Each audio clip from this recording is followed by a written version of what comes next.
gumaling ang isang babae nang dahil sa kanyang pananampalataya. Habang naglalakad sila, lumapit sa likuran ni Jesus ang isang babae na 12 taon nang dinudugo at hinipon niya ang laylayan ng damit ni Jesus.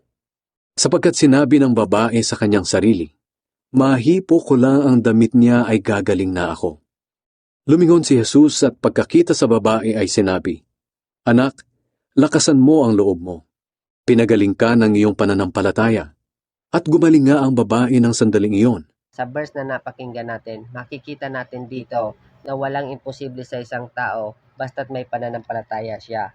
Katulad ng babae na kahit na dinudugo siya sa loob ng 12 taon, ipinakita niya ang pananampalataya niya na sinabi niya sa kanyang sarili na mahawakan ko man lang ang damit ng aking Panginoong Hesus ay gagaling na ako. Kaya tayo, kung mayroon tayong mga dasal sa Panginoon na tayo mapapagaling, siguraduhin natin ang pananampalataya natin ay pinanghahawakan natin na magkakaroon ng kapangyarihan ng Panginoong Hesus na mapapagaling tayo sa lahat ng ating karamdaman.